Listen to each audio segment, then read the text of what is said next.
नमस्कार। मैं doctor Ramanivas Sharma Raman science और टेक्नोलॉजी का यह विशेष एमसीक्यू सेशन लेकर के जो बायोलॉजिकल क्लासिफिकेशन पर कॉम्पिटिटिव एग्ज़ाम के लिए हमने बनाया है, इस यूट्यूब चैनल पर आप सभी बच्चों का बहुत बहुत स्वागत। बच्चों, इसके पहले हमने करीब 28 वीडियो में आपको बायोलॉजिकल क्लासिफिकेशन को पढ़ाया है और सभी क्लासिफिकेशन के हर वीडियो पर कम से कम 5 और ज़्यादा से ज़्यादा 10 एमसीक्यू आपसे पूछे।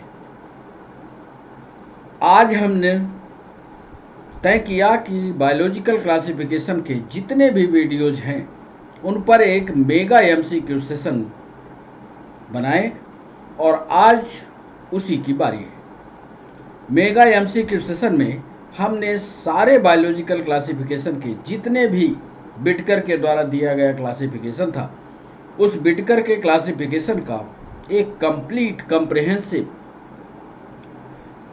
प्रश्नों का निर्माण किया और उन प्रश्नों को आज हम लेकर के इस सेशन पर आए हैं।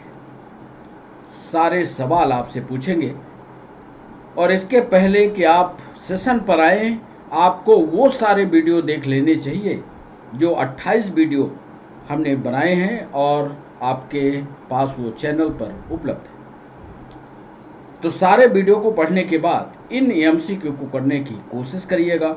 बहुत इंपॉर्टेंट एमसीक्यू हैं और किसी भी कॉम्पिटिटिव एग्जाम के लिए ये जरूरी है। पीएससी में चूँकि अभी बायोलॉजिकल क्लासिफिकेशन को जोड़ा है, यूपीएससी, स्टेट पीएससी की कोई भी परीक्षा, वनडे एग्जाम की कोई भी परीक्षा, पीएनएसटी या नीट की भी परीक्षा यदि आप बैठने जा रहे हैं तो ये प्रश्न बायोलॉजिकल क्लासिफिकेशन के लिए अति आवश्यक होंगे। सवाल सिर्फ हमने वही जोड़े हैं जो हमारे वीडियो में डिस्क्राइब किए गए।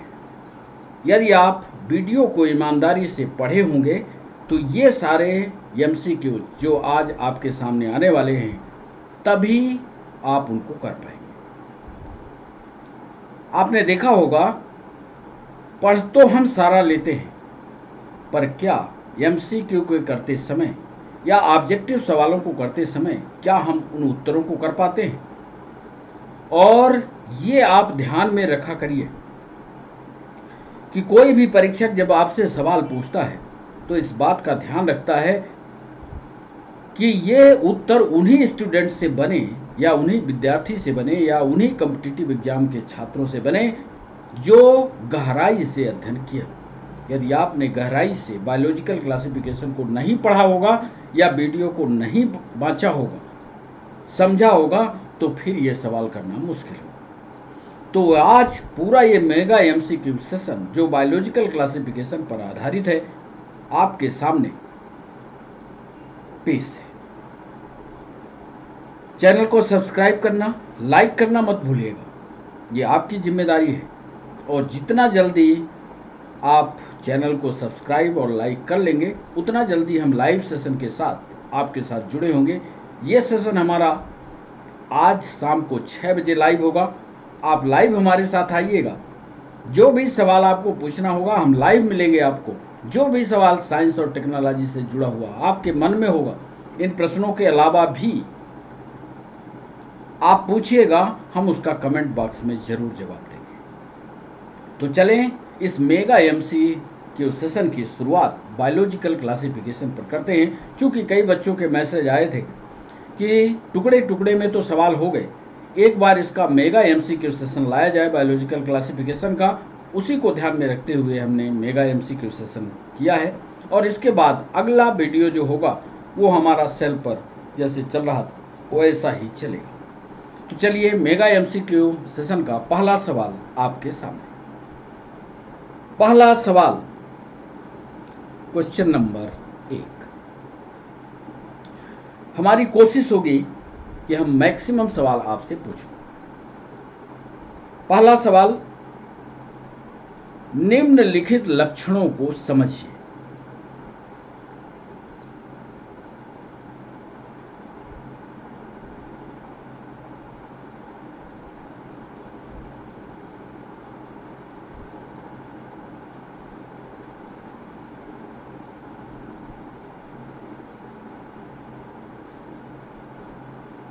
मतलब जो हम लक्षण लिखने वाले हैं पहले उनको गंभीरता से समझिएगा। जल्दी में उत्तर करेंगे 100% मानिएगा गलत हो जाएगा। जो हम लक्षण लिखने जा रहे हैं पहले उनको समझिए। पहले लक्षण को हम ए पर लिख रहे हैं।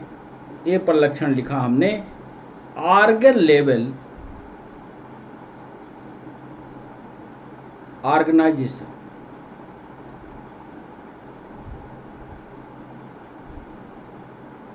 माने अंग तंत्र का निर्माण। अब आपको याद करना पड़ेगा कि कहाँ कोशिका स्तर का निर्माण था, कहाँ ऊतक तंत्र का निर्माण था और कहाँ से अंगों का निर्माण शुरू हुआ। ये फाइलम में, ये पिछले वीडियो में हमने क्रमवार आपको बताया। तो ऑर्गन लेवल का ऑर्गेनाइजेशन,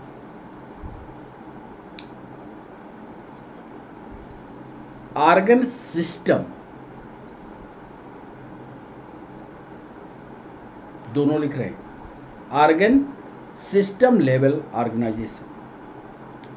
दूसरा लिख रहे हैं द्विपार्श्व सममित या बाइलेटरल सिमेट्री।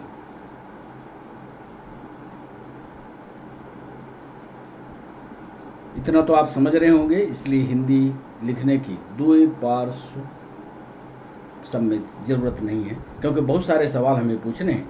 बायलैटरली सिमेट्रिकल जंतु। और तीसरे में लिख रहे हैं ट्रू सीलोम या सत्य सीलोम। सत्य सीलोम का मतलब जिसमें वास्तविक रूप से सीलोम उपस्थित हो। सीलोम क्या होता है इसका पूरा डिस्कशन हमने इसके पिछले वीडियो में आपको समझाया है। सत्य सीलोम।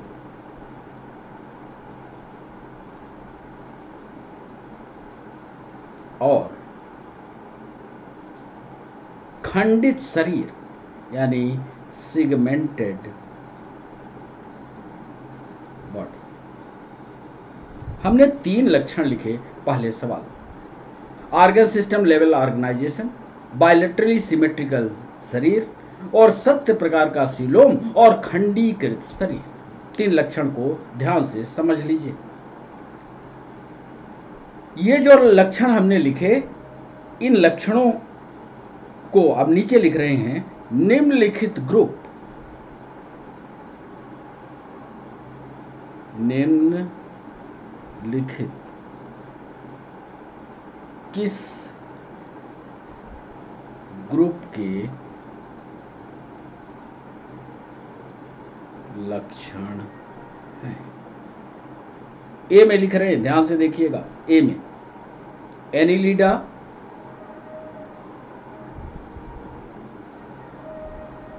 Mollusca,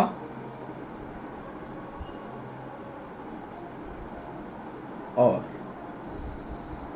chordata. दूसरे में लिख रहे हैं बी में एनिलिडा, आर्थ्रोपोडा,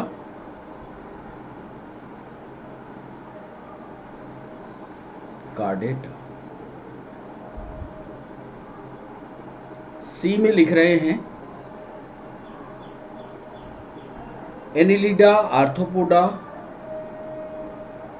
एनिलिडा,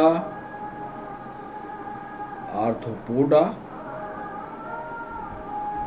और मोलस्का।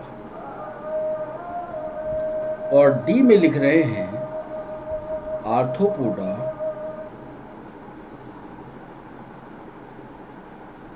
Mollusca and chordata. हमने पहले सवाल पर पूछा कि हमारे पास 3 लक्षण हैं।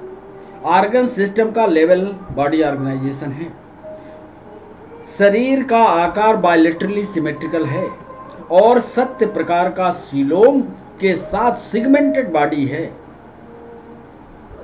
खंडीकृत शरीर है, सेगमेंट अंदर तक घुसे हुए हैं। आपको यह बताना है कि ये किस समूह का लक्षण है, एनिलिडा मोलस्का कार्डेटा का, एनिलिडा आर्थ्रोपोडा कार्डेटा का, एनिलिडा आर्थ्रोपोडा मोलस्का का, या आर्थ्रोपोडा मोलस्का या कार्डेटा का। गंभीर सवाल है।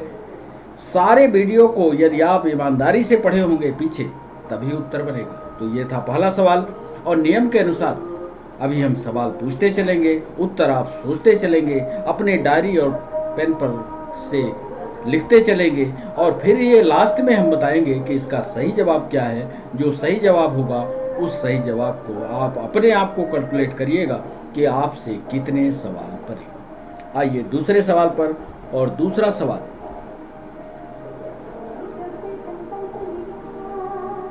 निम्नलिखित में से किस फाइलम में, निम्नलिखित में से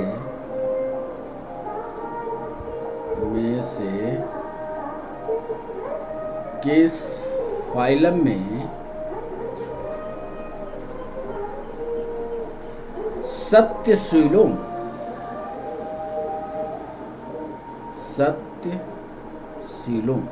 यानी ट्रूसिलोम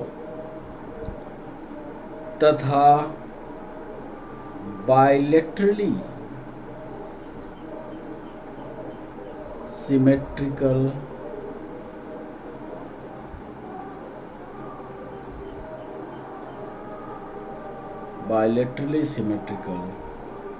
बॉडी आकार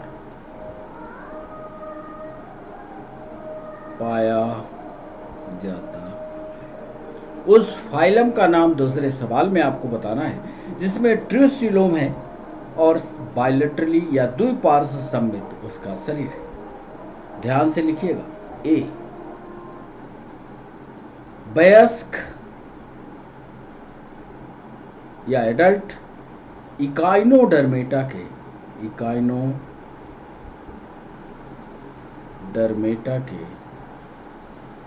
प्राणी। बी में लिखने जा रहे हैं प्लैटीहेल्मिन्थेस।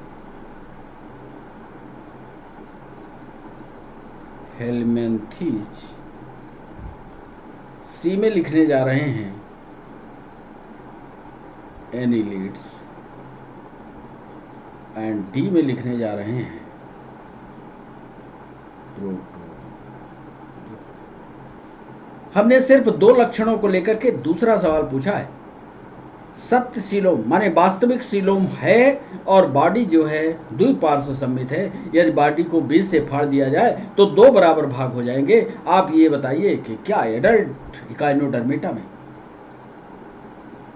पक्का है? इकाइनोडर्मेटा में एक लार्वर कंडीशन होती है, ध्यान कीजिएगा।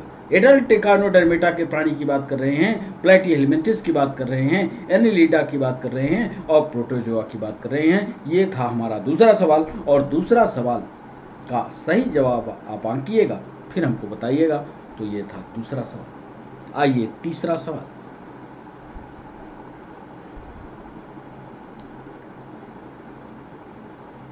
सोच समझ करके तीसरा सवाल का जवाब करिएगा। निम्न में से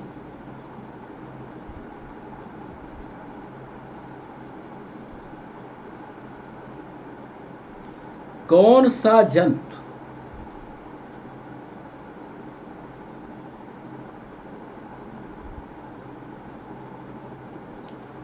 होमियोथर्मल नहीं है? होमियोथर्मल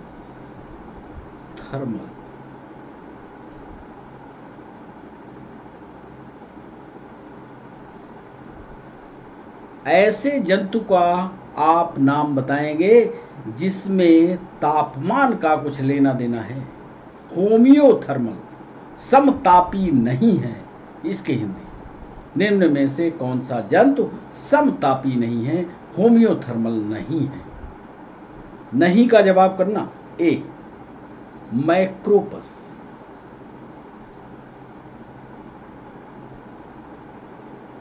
इसको तो आप कंगारू जानते हैं। दूसरा चिलोन।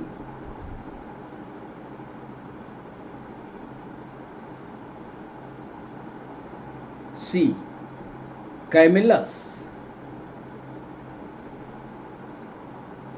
जिन जंतुओं के बारे में आप नहीं जानते हैं उन जंतुओं का चित्र भी हम लास्ट में आपको दिखाएंगे, चिंता मत कीजिएगा। माइक्रोपस, केलियोन, कैमिलस और डी पिस्टाकुला।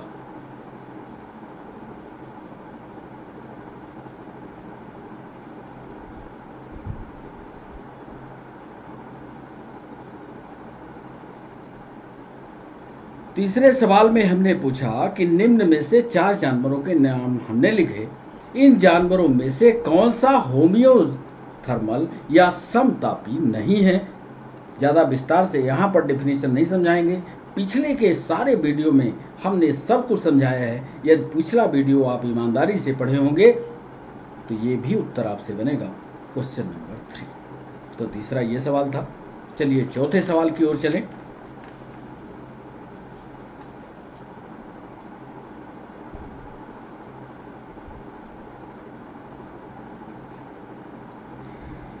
निम्न में से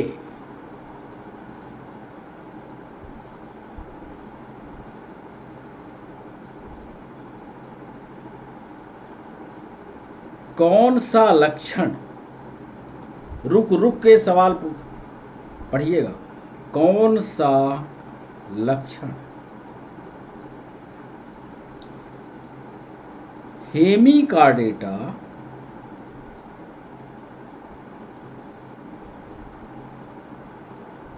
और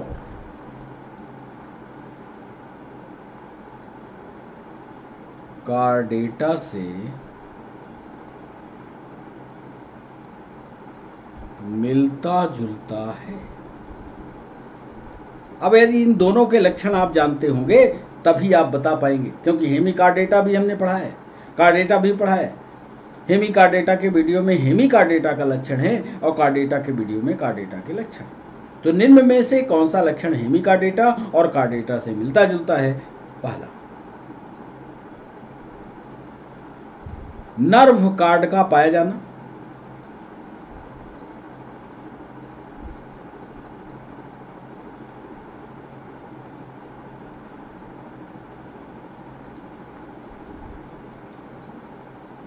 बी, फेरिक्स PHARYNX, जिसमें फेरिक्स, जिसमें गिल स्लिट्स, गिल स्लिट्स का मतलब फेरिक्स में छोटे छोटे छेद हों, दरारें हों। फेरिक्स जिसमें गिल स्लिट्स उपस्थित हों।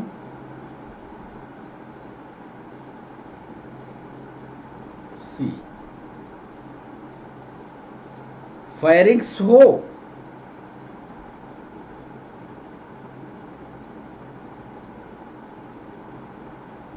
जिसमें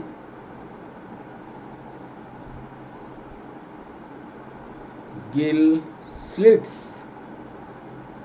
ना हो। और डी, नोटोकार्ड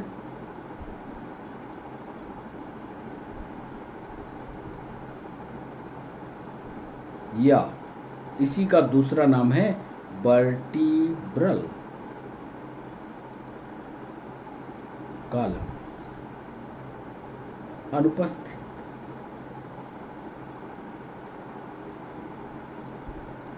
चौथा सवाल हमने पूछा बच्चों कि निम्न में से कौन सा लक्षण हेमिकार्डेटा और कार्डेटा से मिलता जुलता है। पहला उत्तर पूछा नर्व कार्ड का पाया जाना, फेरिक्स में गिल स्लिट्स का उपस्थित होना, फेरिक्स जिसमें गिल स्लिट्स ना हो।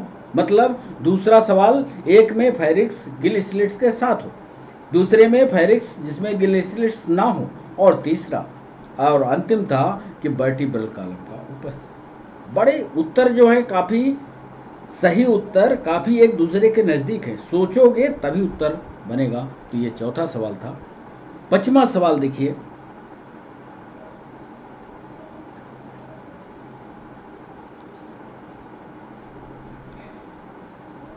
बड़े इंटरेस्टिंग सवाल भी हैं। निम्न में से कौन सा लक्षण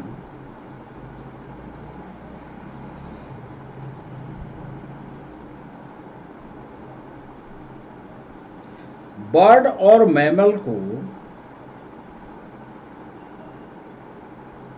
बर्ड और मैमल्स का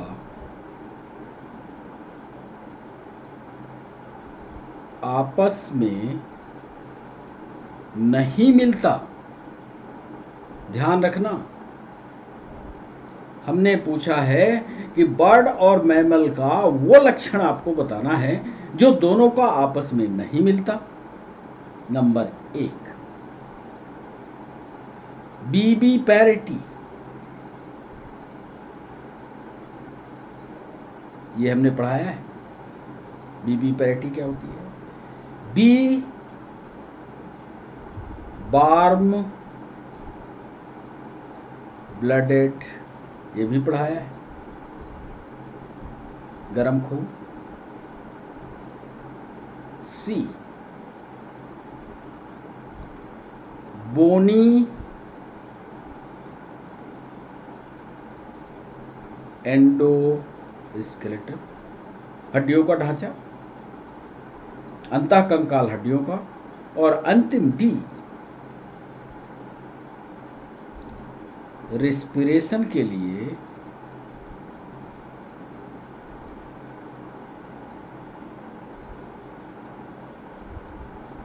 फेफड़ों का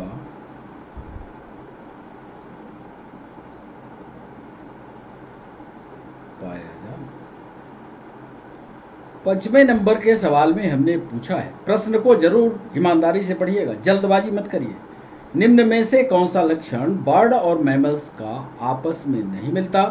बीबी पैरिटी है, वार्म ब्लडेड एनिमल है, बोनी स्केलेटन है, या रेस्पिरेशन के लिए फेफड़े उपस्थित होते हैं। तो ये था 5वां सवाल। आइए 6वें सवाल पर, क्वेश्चन नंबर 6। निम्न में से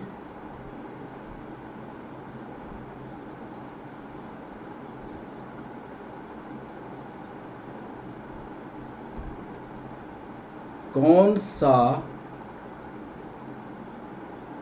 लक्षण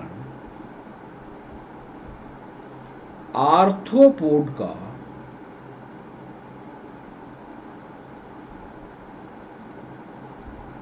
नहीं है? जितने लक्षण हम लिखने जा रहे हैं उसमें से एक लक्षण ऐसा होगा जो आर्थ्रोपोडा का नहीं होगा। नहीं वाला बताना है। पैरापोडिया की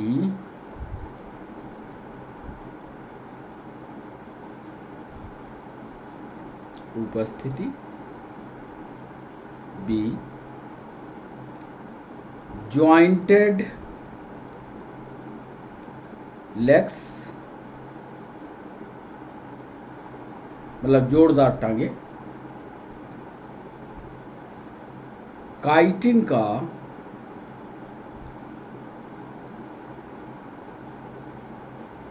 बना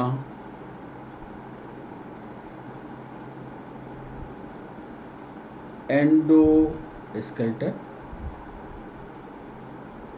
या एक शब्द और पढ़ाया था आर्थ्रोपोडा, याद करिएगा, आर्थ्रोपोडा वाला वीडियो देखिएगा, उसमें हमने पढ़ाया था सिगमेंटेशन, खंडीकरण की प्रक्रिया, और वहां पर एक शब्द बताया था, समझाया भी था, मेटामेरिक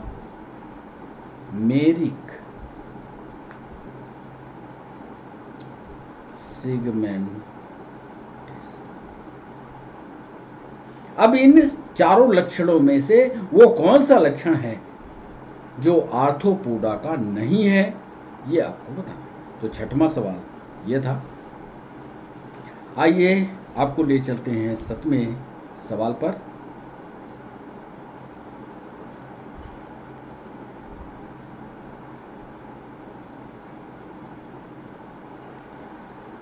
सातवें सवाल में हम पूछ रहे हैं आपसे कि निम्न में से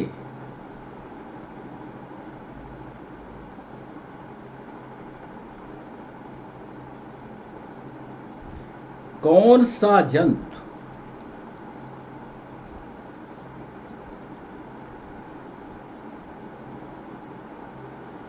बीबीपेरस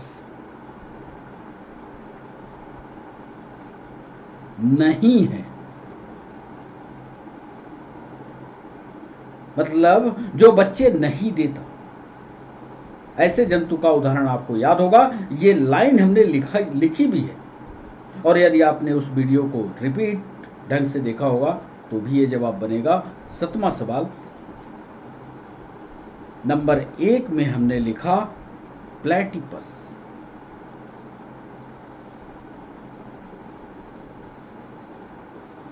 बी पर हमने लिखा व्हेल,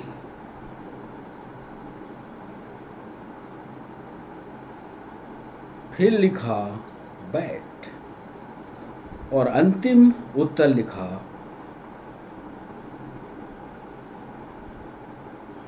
हाथी। हम ये पूछ रहे हैं कि इन चारों जंतुओं में, बड़ा सीधा जवाब है, इन चारों जंतुओं में उस जंतु का नाम आपको बताना है जो बीबीपेरस नहीं होता, अर्थात बच्चों को जन्म नहीं देता। 8वां सवाल,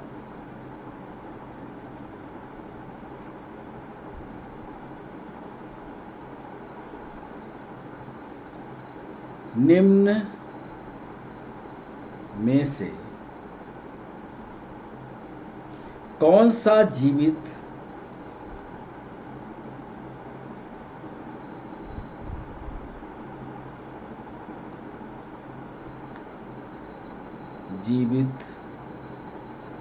जीव है जिसमें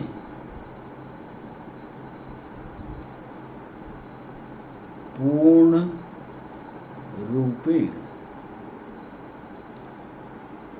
सेल बाल, ध्यान से सवाल को करिएगा, यूपीएससी का पूछा गया सवाल है, जिसमें पूर्ण रूप से सेल बाल या कोशिका भित्ति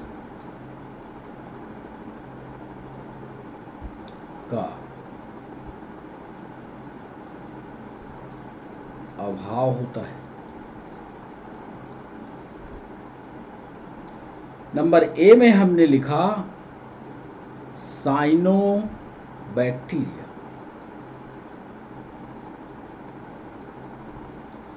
बी में हमने लिखा गार्गोनिया। जब हम ये पढ़ा रहे थे, गार्गोनिया के बारे में डिस्कस कर रहे थे, तो हमने स्पष्ट इसका नाम वीडियो पर लिया है, इसीलिए ये सवाल यहाँ शामिल कर रहे हैं। तीसरा आंसर है सैक्रोमाइसीज,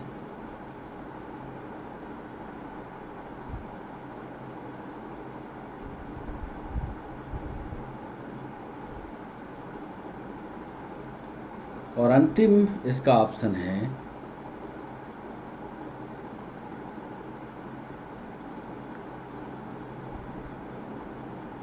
ब्लू ग्रीन एल्गी। 8वें सवाल में हमने पूछा है कि कौन सा जीवित जीव है जिसमें पूर्ण रूपेण सेल बाल या कोशिका भित्ति का अभाव होता है? साइनोबैक्टीरिया में, गार्गोनिया में, सैक्रोमाइसीज में, या ब्लू ग्रीन एल्गी। 9वां सवाल,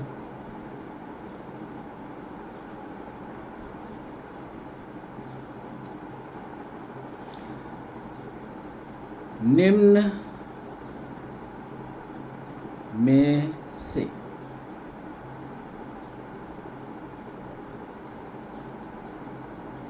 कौन सा जीव फाइलम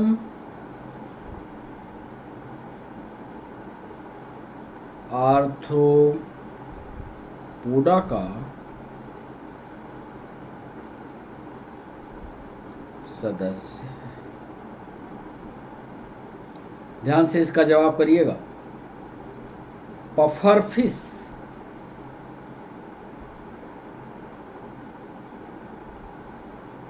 बी। फिश शब्द से कंफ्यूज मत होइएगा, फ्लाइंग फिश, सी।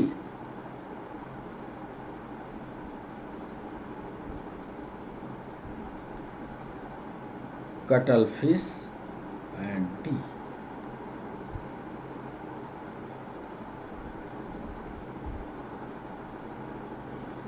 नौवें सवाल में हमने पूछा कि निम्न में से कौन सा जीव फाइलम आर्थ्रोपोडा का सदस्य है? Puffer fish, flying fish, cuttle fish या सिल्वर फिश। 4 में से एक ही जवाब सही है, एक जवाब का उत्तर कीजिएगा।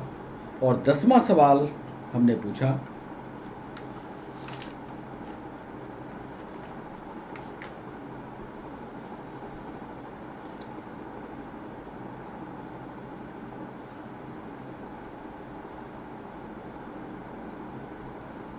निम्न में से किस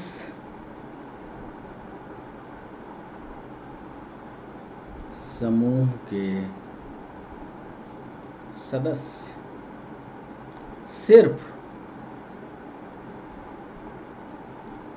सेक्सुअल रिप्रोडक्शन करते हैं?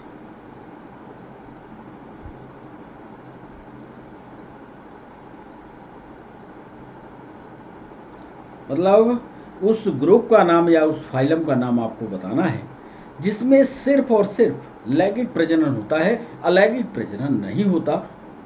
तो ऐसे में उत्तर हम आपको दे रहे हैं निडेरिया,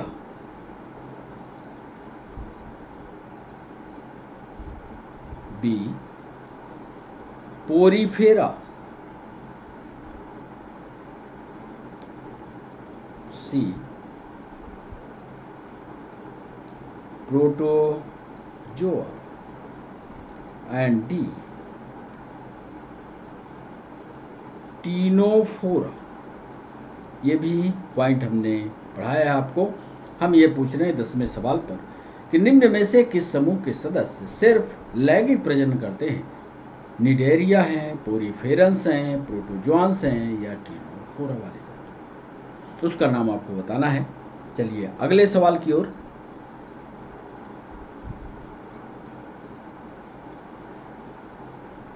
निम्न में से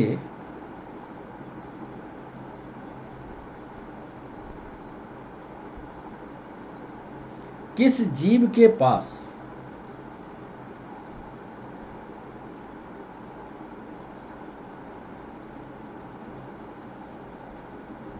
एक ही बाह्यतम, ध्यान से समझ लीजिएगा, एक ही बाह्यतम छिद्र होता है जो माउथ और एनस का कार्य,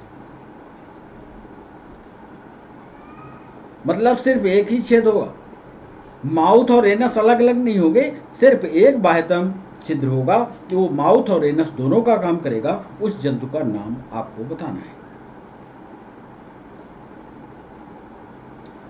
नंबर ए में लिख रहे हैं ऑक्टोपस, बी में लिख रहे हैं स्टार फिश, सी में लिख रहे हैं फैसियोला और डी में लिख रहे हैं, जितने नीचे नाम लिखे उसमें से कोई। ऐसे जंतु का आपको यहाँ पर नाम बताना है जिसमें सिर्फ एक ही अपर्चर होगा और वो अपर्चर, कुल मिलाकर के सीधा अर्थ ये पूछ रहे हैं कि वो अपर्चर माउथ और एनस दोनों का काम करेगा। ये हमारा 11वां सवाल था।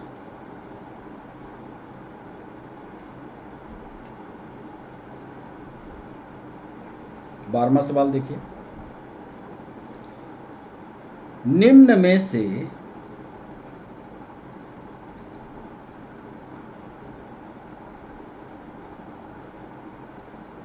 कौन सा जंतु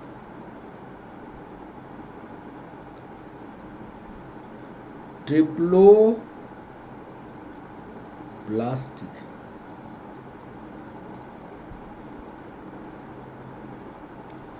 ये बताना है इसमें आपको कि निम्न में से कौन सा जंतु ट्रिप्लोब्लास्टिक है। इसके पहले हम डिस्कशन कर चुके हैं diploblastic, triploblastic, ectoderm, endoderm, mesoderm, सारा डिस्कशन हो चुका है। सीधे यहाँ सवाल आपको बताना है कि निम्न में से कौन सा जंतु ट्रिप्लोब्लास्टिक है। नंबर 1 में हम लिख रहे हैं, ए में फ्लैट बार, चपटे कृमि, चाहे तो आप हिंदी में भी लिखें इसको, चपटे। बी में लिख रहे हैं स्पंजेज,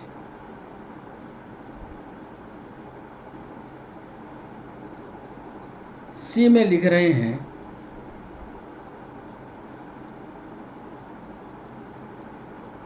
टीनो फूरा के जी, और डी में लिख रहे हैं कोरल्स। ये समुद्र में पाए जाते हैं, समुद्र के किनारे किनारे ये उगते हैं कोरल्स। तो ये 12वें सवाल में हमने पूछा कि कौन सा जंतु ट्रिप्लोब्लास्टिक होता है, क्या वो फ्लैट वार्म है, क्या वो स्पंज है, क्या वो टीनोफोर्स का जीव है या कोरल्स है। तो 12वां ये सवाल था। 13वें सवाल पर आइए।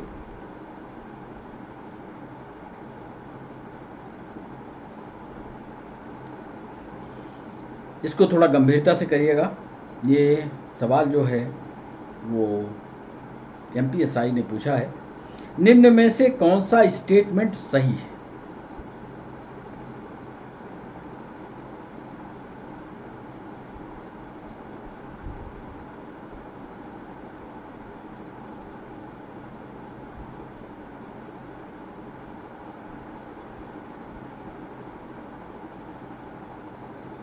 निम्न में से कौन सा स्टेटमेंट सही है।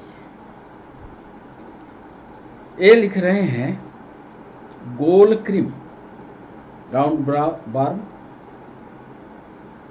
उनका संबंध हम स्थापित कर रहे हैं फॉल्स सीलोम से, मतलब उनकी सीलोम जो होगी वो झूठी होगी। बी में लिखा हमने मोलस्का, यानी कोमल शरीर वाले जंतु जो होंगे वो सीलोम नहीं होगी, सीलोम नहीं, या इनको चाहे तो लिख सकते हैं ए सीलोमेट। सी में हमने लिखा इंसेक्ट्स, कीट पतंगे,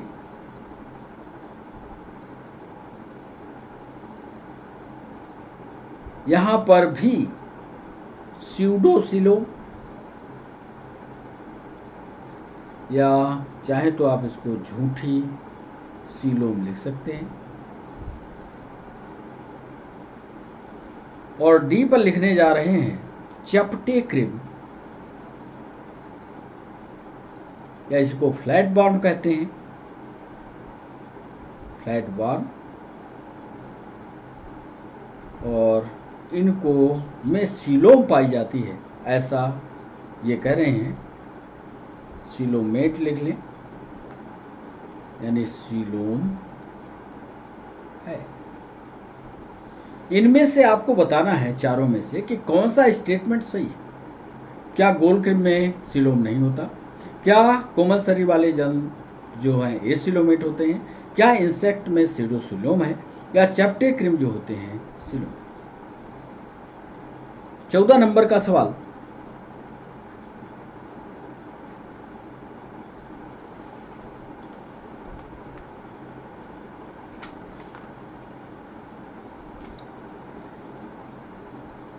एनीलिडा का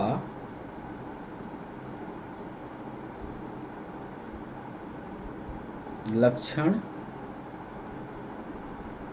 या character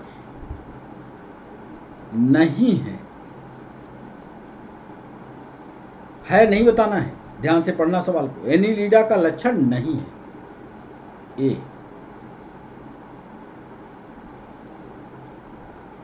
false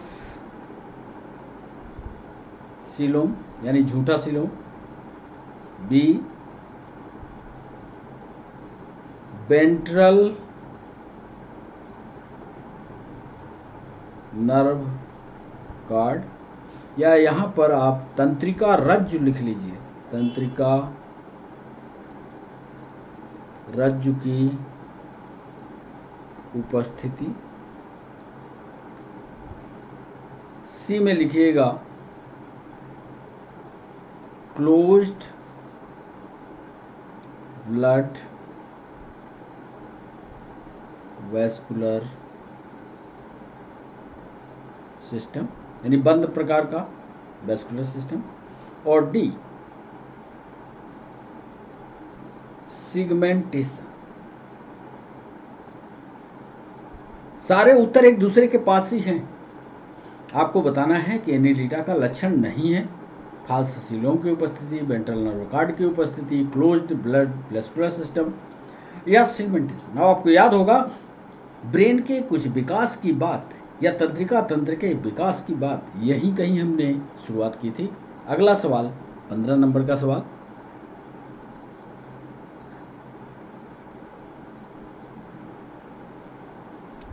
Madhya Pradesh PSC में पूछा गया।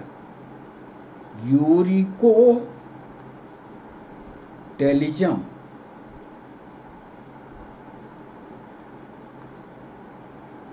पाया जाता है।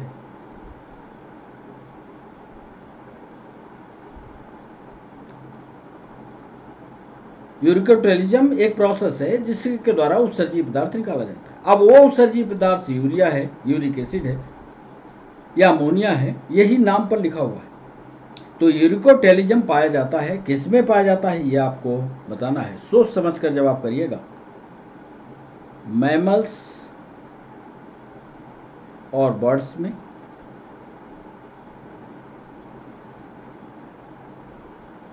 फिश और प्रोटोजोआ में, सी बर्ड्स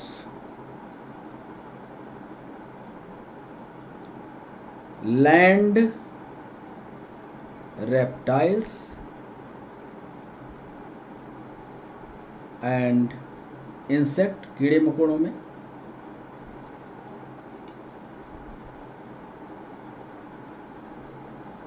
एंड डी मेढक में, एंड टोट उसी की जाती है। यूरिकोटेलिज्म एक प्रोसेस है जिसमें यूरिक एसिड का निर्माण होता है। हमने पूछा इसमें से सही ग्रुप बताना है आपको कि सही ग्रुप कौन सा है। क्या वो मैमल और बर्ड है, क्या फिश और प्रोटोजोआ है, क्या बर्ड लैंड रेप्टाइल या इंसेक्ट है, क्या फ्रॉग और टोट है। बच्चों 16वां सवाल,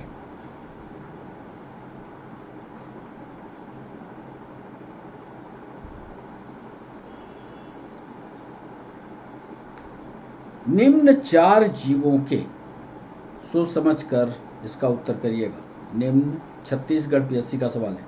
निम्न 4 जीवों के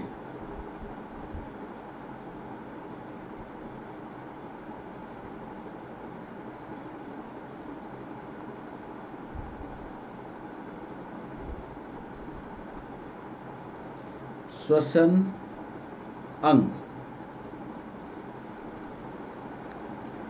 दिए गए 4 जीवों का नाम लिखेंगे और सामने उनका श्वसन अंग लिखेंगे। सही मिलान आपको करना है। पहले तो लिख लीजिए ए में लिख रहे हैं सिल्वर फिश, यहां लिख रहे हैं ट्रैकिया के द्वारा। बी लिख रहे हैं स्कॉर्पियन,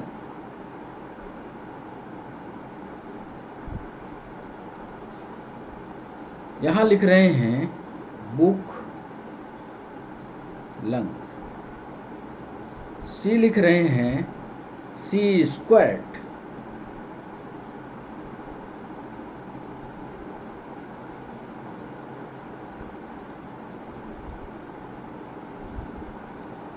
फायरेंजियल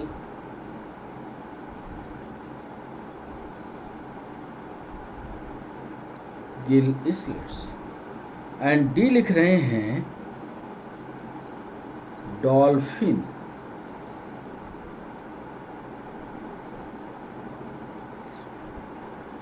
चार जीवों का नाम लिखा, silverfish, scorpion, sea squid, dolphin. अब आपको बताना है, ये प्रोसेस बता दिया कि ये अंक के द्वारा रेस्पिरेशन होगा। आपको बताना है सही मिलान, सही मिलान है। यहां से आपको उत्तर निकालने हैं। ए में लिख रहे हैं ए और बी दोनों, बी में लिख रहे हैं ए, बी एंड सी तीनों, सी में लिख रहे हैं बी एंड डी दोनों, और डी में लिख रहे हैं सी एंड डी। प्रश्न को सोचना पड़ेगा। और हर पिछले वीडियो में रेस्पिरेशन पर एक लाइन जरूर हमने लिखा है। चार जीवों के श्वसन अंग दिया है, silverfish, scorpion, sea squid, dolphin. इन चार जीवों में इस सिल्वरफिश में ट्रैकिया है, स्कॉर्पियन में बुकलंग है, सी स्क्वायड में फेरेंजियल ग्लैंड है, डॉल्फिन स्किन के द्वारा सांस लेती है। ये यदि आप सोच समझ कर पाए तो बन जाएगा। 4 सवाल और हैं बच्चों। 17 नंबर का सवाल, सही मिलान सोच समझ कर करिएगा, जल्दी में निपटाने की कोशिश न करिएगा, नहीं तो गड़बड़ हो जाएगा। 17 नंबर का सवाल, कैनाल सिस्टम का पाया जाना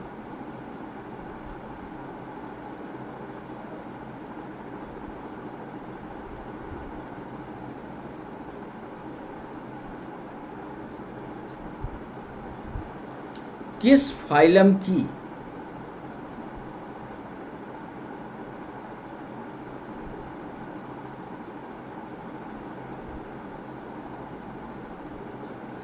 विशेषता है? कैनाल सिस्टम को हमने नहर शब्द से वीडियो में पढ़ाते समय नहर तंत्र बोला था। कैनाल सिस्टम किस फाइलम की विशेषता है यह आपको बताना है। ए में हम लिख रहे हैं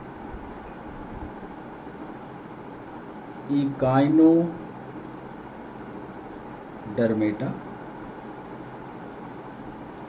बी में लिख रहे हैं स्पंजेज, सी में लिख रहे हैं हेलमिंथीज,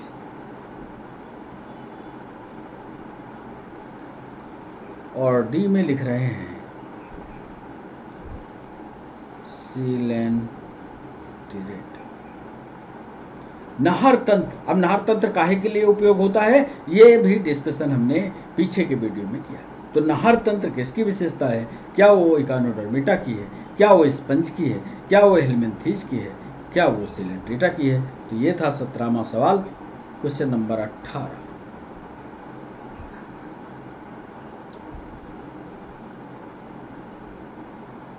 टेम्परेचर चेंज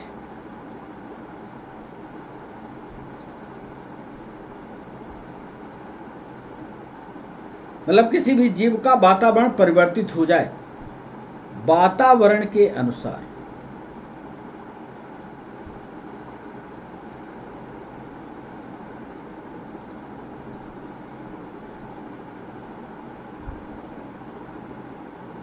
ऐसे जीव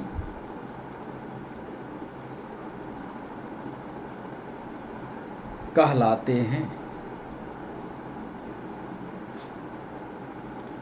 किसी भी जीव का वातावरण के अनुसार बॉडी का टेम्परेचर चेंज हो, ऐसे जीव क्या कहलाते हैं? A poikilothermal, B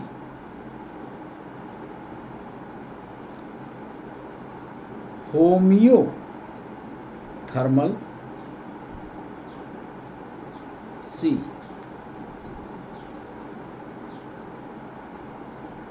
aquatic, and D desert हमने सवाल ये पूछा है कि टेम्परेचर चेंज हो जाए और वातावरण के अनुसार परिवर्तित हो तो क्या वो जीव पाइक्लोथर्मल होंगे, क्या वो होमियोथर्मल होंगे, क्या वो जलीय होंगे, क्या वो रेगिस्तानी जीव होंगे? आपको सही जवाब बताना है। तो ये था हमारा 18वां सवाल। अब क्वेश्चन नंबर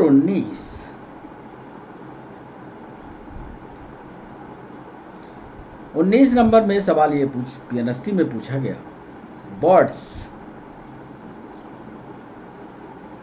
बर्ड्स में क्या नहीं पाई जाती?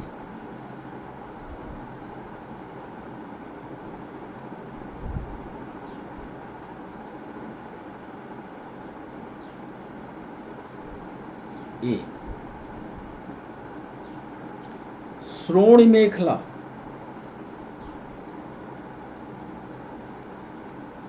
यानी इसको पेल्विक गर्डिल कहते हैं। बी अंश मेखला, इसको पेक्टोरल गर्डिल कहते हैं। सी पश्चपात या hind limb, and D four limb या अग्र। आपको ये बताना है कि चिड़िया जो होती हैं उन चिड़िया में क्या नहीं पाई जाती? क्या श्रोणि मेखला नहीं है, क्या अंश मेखला नहीं है, क्या पश्चपाद नहीं है, या क्या फोर लिम्ब नहीं है? एक ही अनुपस्थित है। ये वर्ड में बताना है। और बच्चों, आज के सेशन का अंतिम सवाल, क्वेश्चन नंबर 20। पी न्यूमेटिक, ये हमने पढ़ाया है। P pneumatic bone, P silent है, न्यूमेटिक इसको बोलते हैं। ऐसी हड्डियां जिसमें एयर की जगह होती है, पी न्यूमेटिक बोन पाई जाती है।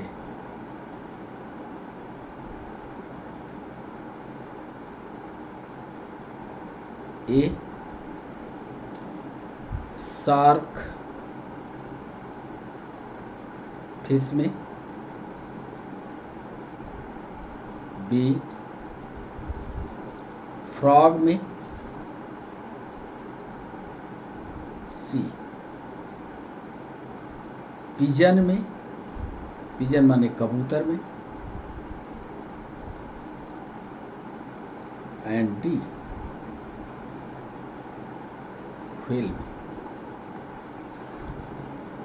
अब क्यों पी न्यूमेटिक होती है, क्यों हवा भरने का स्थान होता है? यदि ये आपके समझ में आता होगा तो 20वें नंबर का भी सवाल आप बड़ी ईमानदारी से करोगे।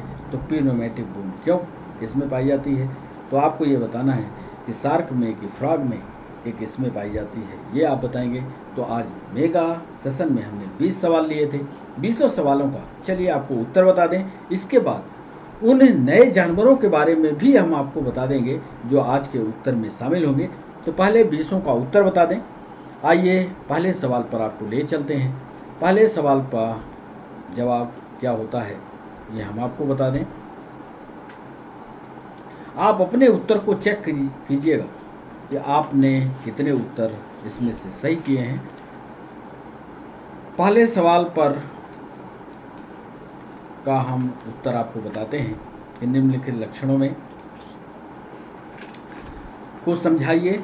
तीनों लक्षणों जब आप ईमानदारी से पढ़ोगे तो 3 लक्षण, true coelom, segmented body, bilateral symmetrical और ऑर्गन सिस्टम का बन जाना, ये लक्षण जो है एनिलिडा, आर्थ्रोपोडा और कार्डिटा में मिल जाएगा। इसलिए इसका आंसर बी सही होगा। दूसरे सवाल पर हमने पूछा निम्नलिखित में से किस फाइलम में ट्रू सीलोम पाई जाती है। दूसरा सवाल ये था, और बायलैटरल सिमेट्रिकल बॉडी पाई जाती है। इसका सही जवाब एनिलिडा था। तीसरा सवाल हमने पूछा कि निम्न में से कौन सा जंतु होमियोथर्मल है। होमियोथर्मल का मतलब होता है समतापी है। समतापी के लिए एक नया जीव मैक्रोपस मैमल में आता है ये भी। ऐसे जंतु जो मैमल से दूर होंगे, तो ये एक जीव हम आपको बताने वाले हैं और इसको दिखाएंगे भी चित्र में। किलोन इसका सही जवाब है। ये किलोन जो है ये ग्रीन कलर की एक क्या हो टर्टेल होती है, हम चित्र में अभी आपको दिखाते हैं। तो तीसरा ये था, निम्न में से कौन सा लक्षण हेमिकार्डेटा और कार्डेटा से मिलता जुलता है। तो चौथे सवाल का जवाब हमने आपसे पूछा था। चौथे सवाल पर सही जवाब होगा फैरिंक्स, जिसमें गिल स्लिट्स हों। कार्डेटा पढ़ाते समय हमने 3-4 लक्षण महत्वपूर्ण बताए थे, जिसमें से यदि आप पिछला वीडियो देखेंगे तो सारी चीज़ें मिल जाएंगी, इसलिए इसका सही जवाब होगा बी। 5वें सवाल पर हमने पूछा कौन सा लक्षण बर्ड और मैमल का आपस में नहीं मिलता, और ये बर्ड जो है बच्चे देती है कि अंडे देती है। बीबी पैरिटी का मतलब होता है बच्चे देना, यही नहीं मिलता है, बाकी सब मिलते हैं, यानी बच्चे देने का नहीं मिलता। 6वां सवाल हमने पूछा कौन सा लक्षण आर्थ्रोपोडा का नहीं है। 6वें सवाल में पैरापोडिया जो है वो छोटे छोटे पैर होते हैं, वो पैरापोडिया उधर प्लेटीहेलमिन्थेस का लक्षण होता है, बाकी सारे लक्षण इसके मिलते जुलते हैं। 7वां सवाल हमने पूछा कौन सा जंतु बीबी पेरस नहीं है। आपको हमने कार्डेटा बताते समय आपको बताया था कि कार्डेटा में भी भाग किए गए ऐसे मैमल्स जो अंडे देने वाले हैं और ऐसे मैमल्स जो बच्चे देने वाले हैं, उसमें उदाहरण हमने आपको पढ़ाया था प्लेटिपस। 8वां निम्न में से कौन सा जीवित जीव है जिसमें पूर्ण रूपेण सेल बाल या कोशिका भित्ति नहीं होती। अभी उसका चित्र भी दिखाएंगे। ये सीलेंट्रेटा का सदस्य गार्गोनिया। सेल बाल जो होती है वो प्लांट में पाई जाती है। साइनोबैक्टीरिया अपवाद के रूप में है। सैक्रोमाइसिटिस, एल्गी और ब्लू ग्रीन एल्गी, ये इनमें दीवार पाई जाती है क्योंकि सेल मेम्ब्रेन नहीं होती। सेल मेम्ब्रेन की विशेषता जंतुओं की है। 9वां सवाल हमने पूछा कौन सा सजीव जीव फाइलम आर्थ्रोपोडा का सदस्य है। तो इसमें सारे बच्चे कंफ्यूज हो रहे होंगे, चारों में फिश लिखी हुई है, लेकिन एक ही सारी फिश हैं, लेकिन एक फिश ऐसी है जो फिश नहीं है। इसका भी चित्र हम आपको दिखाएंगे और वो है सिल्वर फिश, वो आर्थ्रोपोडा का सदस्य है। निम्न में से किस समूह के सदस्य सिर्फ सेक्सुअल रिप्रोडक्शन करते हैं। तो वो सदस्य है टिनोफोरा का। ये लाइन भी हमने लिखाई है, यदि आप इस सवाल को अच्छे से पढ़ेंगे तो ये 10वें सवाल पर आपको मिलेगा। 11वां सवाल, निम्न में से किस जीव के पास एक ही छिद्र होता है। और आपको याद आता होता फैसियोला हेपेटिका लीवर फ्लूक, याद कर लीजिएगा, इसे फैसियोला हेपेटिका होता है। 12वां सवाल हमने पूछा निम्न में से कौन सा जंतु ट्रिप्लोब्लास्टिक होता है। ट्रिप्लोब्लास्टिक का फ्लैटवर्म, स्पंज, टिनोफोरा, ये सब छोटे कोरल्स सब छोटे हैं। एक ही जंतु बचता है और वो है ट्रिप्लोब्लास्टिक में फ्लैटवर्म, चपटी क्रिम, जहाँ यहीं से ट्रिप्लोब्लास्ट की शुरुआत भी हुई है। 13वां सवाल कौन सा स्टेटमेंट सही है। इसमें से 13वें सवाल में स्टेटमेंट सिर्फ सही है, क्योंकि गोल क्रिम जो होते हैं, सिलेंड्रिकल क्रिम जो होते हैं, जो मनुष्य के इंटेस्टाइन में पाए जाते हैं, वो उनमें फाल्स सीलोम होता है। बाकी सारे के सारे सही हैं। इसको सारे कैरेक्टर को आपको पढ़ना होगा। 14वें सवाल में हमने पूछा एनिलिडा का लक्षण नहीं है। एनिलिडा का लक्षण आपको हमने याद भी करवाया है, पढ़वाया भी है। तो ये 14वां सवाल जो है वो ये बता रहा है आपको कि 14 नंबर का जो सवाल है वो फाल्स सीलोम एनिलिडा में ट्रिसोलोम होता है। 15वां सवाल, यूरिकोटेलिचम यानी यूरिक एसिड का बनना, ये प्रक्रिया किस में पाई जाती है। तो याद कर लीजिए आप, बहुत यूरिक एसिड बनता है, आपको याद होगा बर्ड्स में बनता है, जो रेप्टाइल्स या छिपकली होती है उसमें बनता है, और इंसेक्ट में बनता है। 16वां सवाल हमने पूछा 4 जीवों के श्वसन अंग दिया, इसमें से सही मिलान कौन सा है। 16वें सवाल पर 16वें सवाल में सही मिलान आप मिला लीजिएगा। बी आंसर उसका सही है, ए, बी और सी। सी स्क्वेल फेरिंग्स गिल स्लिट से करता है, स्कॉर्पियन बुकलंग से करता है, सिल्वर फिश जो होती है ट्रैकिया से करती है, क्योंकि ये आर्थ्रोपोडा का सदस्य है। इसीलिए हमने दोबारा इस सवाल को रिपीट किया। 17वां सवाल हमने पूछा कैनाल सिस्टम किसकी विशेषता है। इसको तो आपने रट ही लिया होगा। इसका सही जवाब है 17वें का। बताइए 17वें का सही जवाब क्या होगा। 17वें का सही जवाब होगा स्पंज। 18वें में ताप परिवर्तन, टेम्परेचर चेंज, वातावरण के अनुसार, और ये भी हमने क्लासिफिकेशन के टू द पॉइंट लिखते समय लिखा है। आप पढ़िएगा उसको क्वाइक्लोथर्मल एक और शब्द से नवाजा गया है, क्वाइक्लोथर्मल उनको कहा जाता है। 19वां सवाल बर्ड्स में क्या नहीं पाया जाता। तो बर्ड में कौन सा पैर नहीं होता, याद करिए। और बर्ड्स में नहीं पाया जाता है वो पंख के रूप में रूपांतरित हो जाता है, वो होता है फोर लिम्ब। 19वां सवाल के बाद 20वां पी न्यूमेटिक बोर्ड, जिसमें हवा भर जाए, खोखली हड्डियां पाई जाए, खोखली हड्डियां उनको उड़ने में मदद करेंगी। तो इसमें एक ही बर्ड बसती है, वो है कबूतर। तो ये 20 सवाल के जवाब थे। कुछ चित्रों को हम लाए हैं। किलोन के बारे में अभी हम चर्चा कर रहे थे। उसके पीछे एक प्रश्न आया था किलोन वाला कि ऐसा किसका नाम होगा किलोन। याद करो आप, किलोन शब्द कहाँ से आया था। किलोन शब्द आया था कि हमने पूछा था आपसे, पीछे चलना ही पड़ेगा, लगता है आप याद नहीं करवा पाओगे। कौन सा जंतु होमियोथर्मल है। ये जंतु जो है होमियोथर्मल की कंडीशन दिखाता है। ये ग्रीन कलर में ये समुद्री टर्टल जैसा होता है। तो ये किलोन दिखा दिया आपको। एक फेरेंजियल ग्लेसिस्टिल, ये कार्डेट के लक्षण हैं। फेरेंजियल ग्लेसिस्टिल का फेरिक्स वाले रीजन में छेद पाए जाते हैं। बाकी ये कार्डेट के लक्षण हैं। नर्व कार्ड की उपस्थिति, नोटोकार्ड की उपस्थिति, पोस्ट एनल टेल की उपस्थिति। ये एक मछली जो डॉल्फिन की बात हम कर रहे थे, इसमें याद रखना ब्लो होल्स पाए जाते हैं। ब्लो होल्स का मतलब जैसे हम लोगों की नाक होती है ना, ऐसे डॉल्फिन में ऊपर एक नाक होती है। इसको हमेशा ये ऊपर करके रखती है, यहाँ से लेती है और फेफड़े में हवा को ले जाती है। तो ये मैमल है डॉल्फिन। ये है गार्गोनिया। गार्गोनिया एनिमल है और एनिमल में हमेशा सेल मेम्ब्रेन पाई जाती है। याद करिए, इसको दिखाने के लिए हमने गार्गोनिया दिखाया है कि यहाँ पर सेल वॉल नहीं होती। ये लिख लीजिएगा, सेल वॉल नहीं होती। और एक सिल्वर फिश,